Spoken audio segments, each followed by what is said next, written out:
Hey guys, so Nodus has released an update to the popular Access Case, which is subsequently called the Access Case 2 for the iPhones.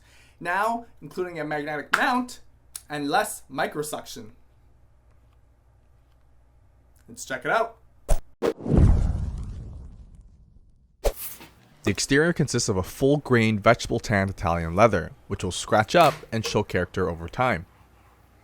The interior utility pocket is made of the same, and the case is lined with a microfiber material, but the magic happens here on the microsuction pad, consisting of millions of tiny suction cups. Simply find the stitching on the edge of the case and line it up to the edge of the iPhones.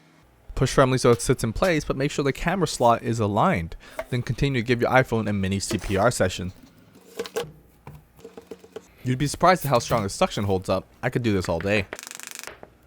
Since there's no shell, the iPhone's buttons and ports are all left open and easily accessible, which includes the camera on the back. The best part though is if you ever decide to remove the case, simply hold the case down and pull the iPhone upwards. No residue, and the suction can be reused later. There's a built-in utility pocket that you won't find in most wallet cases. It's one big vertical pocket that can comfortably hold about 3 cards, 4 if you really need to. Leather will eventually stretch, but after about 2 weeks of usage, even with 1 card in, it stays put. The vertical pocket allows for freedom to carry almost anything relatively flat.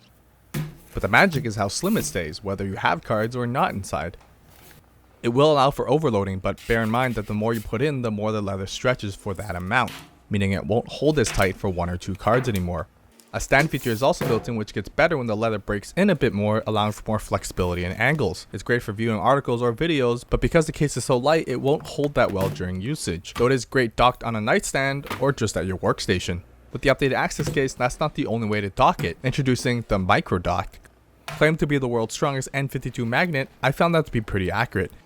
To install, find a spot to mount it, wipe it down with the included alcohol wipes, then just push firmly to ensure the 3M tape makes a connection. Then just slap on your iPhone. It can now float. When docked, the front flap does sort of just hang there, but I found that by turning it sideways, it made the system sit better without the risk of falling cards. The magnet can withstand standard usage, and I had to actually apply quite a bit of force to make it fall. Because it's more functional with the built-in stand instead, I only found the dock useful in the car. Even with the magnetic strength of N52 magnets, I didn't experience any effects when using GPS functions, which I would assume attributes to the magnetic shielding that's built into the case. It's also nice if you have other magnetic docks, we can share the love of the case's metallic features. The updated Access Case removes the small microsuction pad on the front flap that kept the case closed. It wasn't a perfect solution, but with the lack of it, it leaves the flap easily flopping open. There is a pretty deep lip around the edges, which is great if it falls on its edge, but not so much when this happens.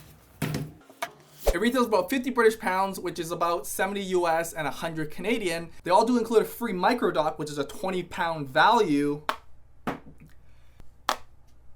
It comes in the brown, black, and the yellow leather available on the website. Well, that's it. If you liked my video, give a thumbs up. If you didn't, give a thumbs down. And do subscribe for future updates. I rest my case.